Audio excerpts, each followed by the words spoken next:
De volta aqui no Política Cruzada deste domingo, agora nós vamos ouvir o novo diretor-geral do Departamento Municipal de Água e Esgoto de Uberlândia, o DEMAI. É Renato Rezende, que está aqui para falar conosco. Bom dia, Renato, parabéns pela nomeação, boa sorte nessa nova função, nessa nova atribuição sua, viu? Muito obrigado, Dani. Bom, Renato, vamos começar para as pessoas te conhecerem, porque o Renato, apesar de não ser muito conhecido do público, mas, no entanto, já trabalhava no DEMAI, era o diretor adjunto da autarquia, mas também transitou por outras áreas da Prefeitura de Uberlândia, não é isso? Eu entrei na Prefeitura no desenvolvimento econômico, né? Passei nas duas pastas de turismo e de atração de investimentos, né? Passei 4 anos lá. Depois fui para o DEMAI numa demanda administrativa, onde entrei com um compromisso de reestruturação administrativa e fiquei até assumir a diretoria-geral adjunta. Isso aconteceu em julho e agora, por ocasião do pedido de exoneração do adicional, eu assumi a direção-geral. Exato. Se a gente pudesse fazer, eu vou fazer a mesma pergunta que fiz ao Dr. Clauber agora há pouco, a gente pudesse enumerar as prioridades do DEMAI, qual que seria a prioridade número 1 da sua gestão a partir de agora? Toda empresa de saneamento, o grande desafio dela é universalização. Todo serviço tem que ser feito. Nós vamos captar o recurso, vamos pegar a água e devolvê-la do mesmo jeito ao meio ambiente. E isso atendendo toda a população. O DEMAI, de forma totalmente isolada a nível de Brasil, nós temos essa universalização em curso há muito tempo. Então, hoje eu te falo, nosso grande desafio não é só a universalização, é manter a universalização e permitir o crescimento da cidade. Nós não podemos emperrar o crescimento da cidade. A demanda da construção civil cada vez maior, e isso exige que o nosso equipamento, que a nossa rede esteja cada vez mais apta a receber isso, e o serviço à população tem que estar cada vez com mais excelência. Então, eu te falo que hoje o nosso maior desafio é manter e aperfeiçoar. Agora, Renato, essa semana vocês, a Prefeitura, o prefeito Adelmo e tal, anunciaram a ampliação da ET, a Estação de Tratamento de Esgoto do Uberabinha. O que vocês pensam em fazer lá e por que vocês estão enxergando agora a necessidade dessa ampliação? Danilo, falar da Estação de Tratamento de Esgoto é também falar um pouco do papel do gestor público, né? Eu vou voltar um pouquinho lá atrás, quando Virgílio Galácio, se eu não me engano, foi 89, 90, em contrapartida à exploração da CEMIG, ele pediu uma reserva técnica para exploração de água, né? Essa reserva técnica possibilitou algumas coisas, como, por exemplo, a atração da Ambev, e foi uma coisa muito importante para a cidade, e a outra construção da ETA Capim Branco, que permitiu a cidade estar apta de abastecimento até 2060. Isso é uma coisa totalmente isolada a nível país, né? Com isso, quando a gente fala que a gente vai entrar no sistema, está apto até 3 milhões de habitantes, nós temos uma ET que está com capacidade de até 860 mil, hoje tratando até 809, mais ou menos, mil, e a cidade crescendo. Então, nós temos que atualizar ela. E quando a gente toma uma decisão no saneamento básico, nós já começamos atrasados 3, 4 anos, sempre quando você vai tomar essa decisão. O prefeito sempre teve muito alerta quanto a isso, então o atraso ele não permite. Ele tomou a decisão agora de expandir a capacidade da estação de tratamento de esgoto e já iniciar o projeto da duplicação, isso quer dizer, de ter outra estação de tratamento de esgoto da outra margem. E aí nós vamos ter capacidade de fornecimento de água até 3 milhões de habitantes até 2060 e capacidade de tratamento de tratamento de esgoto até 2060 também. Então é uma fase primordial, a gente já inicia depois do retrofit, a capacidade de ter até 1,5 milhão de habitantes. Renato, eu vi um anúncio do DEMAI recente para a substituição de 35 mil hidrômetros aqui na cidade. Também, imagino eu, atendendo à portaria do Inmetro, que pediu uma reavaliação a cada 7 anos. Eu queria que você me explicasse que portaria é essa, que decisão é essa da substituição do hidrômetro e de que forma isso vai impactar na vida das pessoas. Danilo, o mais importante é o seguinte, nós não podemos medir nem a mais nem a menos. Então existe uma norma brasileira que ela fala sobre o tempo útil que o hidrômetro tem. Se passar muito tempo e eu cobrar menos ou a mais de você, a minha arrecadação diminui e eu vou onerar os novos contribuintes. Então a gente tem que fazer uma coisa justa. Certo. Ter o parque de hidrômetros sempre atualizado significa a arrecadação perfeita e o contribuinte fazendo o seu pagamento de forma justa, né? Então por isso que a gente atualiza. Para evitar distorções de dados, perda de faturamento na rede, a gente tem um laboratório próprio, que é um dos principais do Brasil. Então a gente vai lá, antes de colocar um hidrômetro, a gente testa a vazão desse hidrômetro, vê se ele está ok. Nós temos um laboratório dentro da sede, até te convido para você conhecer, porque é uma coisa muito organizada, é muito bonito. Então a gente atualiza o parque para isso, para que a gente tenha uma medição justa. E, pois é, mas aí o cidadão, ele vai ter que pagar por esse hidrômetro? Como é que é? Quem que banca isso? Não, nós vamos trocar. Agora, se esse hidrômetro tiver alguma avaria, aí sim nós vamos cobrar do contribuinte. Entendi. Mas isso são coisas raras. Coisas, por exemplo, tem gente que pinta e aí a gente não consegue enxergar, fazer a medição. Né? Renato, no país está em vigor o Marco Legal do Saneamento. Entre outras coisas, exige ampliação da cobertura, etc. e tal, mas também a possibilidade de concessão das empresas de saneamento.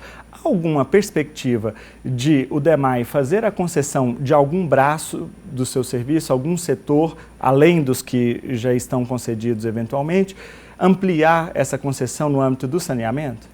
Danilo, quando a gente fala do assunto do Marco de Saneamento Básico, nós temos que ver que o Uberlândia já atingiu todas as metas. Qual é o traço que é dado dentro do Marco de Saneamento?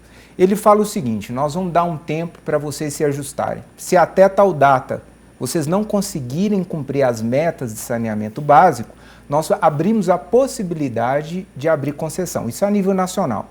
Uberlândia não entra por duas características. Primeiro, nós já cumprimos as metas, independente de tudo, nós já cumprimos. E a gestão pública, seja qual for o gestor, e principalmente o atual gestor, não tem intenção de conceder o DEMAI. Por quê? Porque ele dá certo. Não tem por que mexer naquilo que dá certo. Os braços de concessão eu não te falo tanto, mas nós temos uma experiência boa com resíduo sólido, não falo que é concessão, mas nós temos um contrato muito sadio. A coleta de lixo em Uberlândia é muito bem atendida, então esse contrato continua terceirizado. Hoje quem opera é a Limpebras. Sim. E eu acho que se mantém terceirizado para empresas do tipo dela.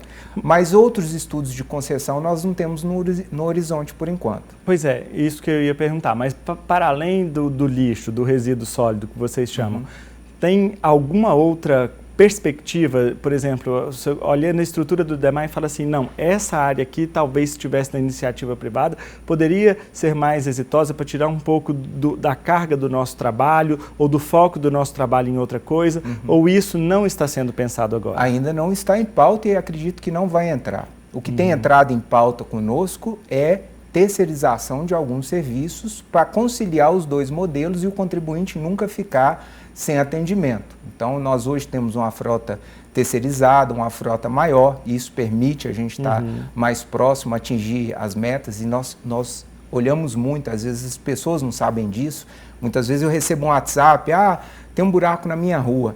Funciona tanto quanto eficaz mandar para mim ou ligar no 115. Por quê? No 115 a gente abre o chamado e a gente tem um tempo médio de atendimento que a gente mede, né? Então, o formato de terceirização permite a gente calcular isso. Faltou, o serviço público não é bom em gerir frota, por exemplo. Comprar uma peça com compra direta, eu paro a frota, eu não posso chegar para a população e falar, eu tive que consertar o carro, como acontece, eu tenho uma escavadeira hoje que tem manutenção há 1 ano. Pois é, né? não tem jeito. Então eu preciso ter o contrato terceiro para suprir isso e não deixar ter o baque, a população receber esse baque.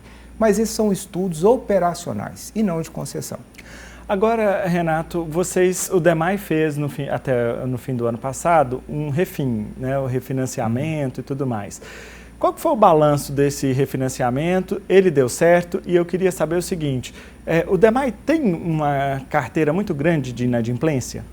Danilo, a nossa principal ferramenta de garantir a arrecadação E a eficácia da tarifa é o corte. Se nós não cortarmos, a boa parte, infelizmente, não paga. Nós passamos um momento muito difícil que foi no Covid. Nós passamos durante o período do Covid sem corte de água. E as pessoas também passaram o tempo durante o Covid sem ganhar dinheiro. Então nós tivemos que respeitar isso. Logo que terminou, nós fizemos um refinanciamento. Esse refinanciamento trouxe à nossa carteira 7 milhões e 800, mais ou menos, de uma carteira que é mais ou menos 14, 15 milhões. Deu para recuperar metade. Isso parcelado a 60 meses. Mas o DEMAI aguentou esse baque. Nós tivemos que nos reinventar, respeitando o momento que a cidade passou e uma determinação do prefeito, que nós deveríamos ter paciência nesse momento. E para 2023, há alguma expectativa de tentar fazer um novo parcelamento para a população ou isso não está sendo pensado ainda? Ainda não está em pauta e até mesmo de forma efetiva eu não entrei direto na pasta, né? Então é muito recente esse último refim. Nós retiramos inclusive a necessidade de estar na dívida ativa. Então, esses outros modelos a gente vai caminhar agora. E o usuário doméstico, domiciliar, é ainda, claro que deve ser a sua maior base, evidentemente, mas é também o maior número de inadimplentes ou você tem também muitas pessoas jurídicas envolvidas aí na lista de inadimplência? A maior inadimplência é o doméstico, né? Porque quando você vai falar da inadimplência da indústria, da empresa, acessar a água, você acessa a atividade deles, né? Então, é o consumo doméstico que é a nossa maior inadimplência. Tá certo.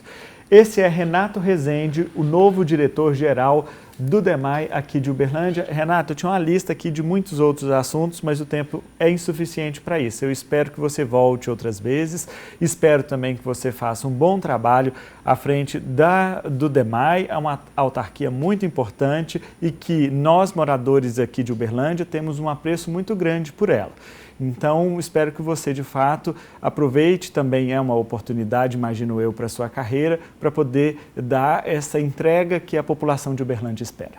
Obrigado, Danilo. Me coloco à disposição da população, um trabalho técnico, eu sou muito próximo do prefeito, do vice-prefeito e da Ana Paula, agradeço a confiança deles, mas essa proximidade não significa amizade, existe uma moeda de cobrança. A gente que trabalha com o prefeito Odelmo, você sabe como é. Então, esse desafio é um dos grandes desafios da minha vida. Por quê? Porque eu vou trabalhar com pessoas que eu respeito e quero dar o retorno, tanto para a população quanto o grupo que me nomeou. Boa sorte para você, viu? Obrigado. Agora é hora de saber o que foi destaque no noticiário político dessa semana. Victor Fernandes, é a sua vez, bom dia. Bom dia, Danilo. Foi uma semana um pouco mais amena para o governo federal. Enquanto o ministro da Fazenda, Fernando Haddad, e a ministra do Meio Ambiente, Marina Silva, foram para o Fórum Econômico Mundial em Davos, na Suíça, o presidente Lula teve que bater cabeça com aliados para tentar frear a tentativa de uma CPI do vandalismo no Senado.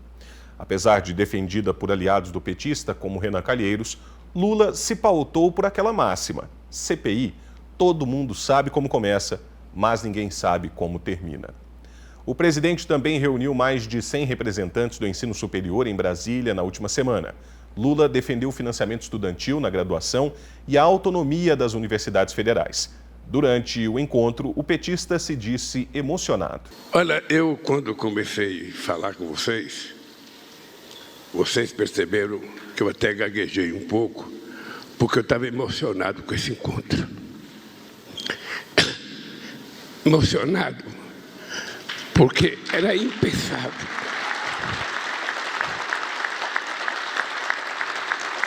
Eu tenho 77 anos de idade e eu nunca vi o Brasil tomado pelo ódio que ele foi tomado. A Polícia Federal realizou na última sexta-feira a Operação Lesa Pátria, que investiga financiadores e participantes dos atos de vandalismo em Brasília, ocorridos no dia 8 de janeiro. A ação foi ordenada pelo Supremo Tribunal Federal e as ordens foram cumpridas em 5 estados e no Distrito Federal. Essa ação faz parte do esforço do Poder Judiciário para identificar e punir os responsáveis pela invasão nas sedes dos 3 poderes. E a crise da Americanas. O Tribunal de Justiça do Rio de Janeiro aceitou o pedido de recuperação judicial da empresa. A dívida total chega a 43 bilhões de reais. São mais de 16 mil credores. A empresa afirmou que pretende apresentar o plano de recuperação em 60 dias, que é o prazo previsto em lei. O prefeito Adelmo Leão assinou na última semana a ordem de serviço para a construção da represa do Camaru. A obra servirá para conter a água da chuva que todos os anos inunda a Avenida Rondon Pacheco. Essa represa faz parte do programa Buriti, que prevê a construção de 4 represas para conter a força da água na bacia do córrego Lagoinha, que acaba invadindo a Rondon Pacheco. Para essa etapa, o investimento será de 14 milhões de reais. O prefeito afirma que a principal dificuldade para a realização das obras é o licenciamento ambiental. As questões ambientais, por ser um parque tombado ambientalmente, nós tivemos que buscar uma outra solução. Qual foi? A elevatória de 4 ruas para poder fazer o papel de represas e aí a gente poder não ferir o meio ambiente. O grande problema que a gente esbarra, e é lógico que se esbarra, é na questão ambiental.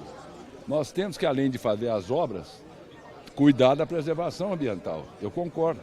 Portanto, nós buscamos uma outra solução, que é não entrar dentro da reserva ambiental, fazer a elevatória dessas ruas e aí fazer o papel da represa.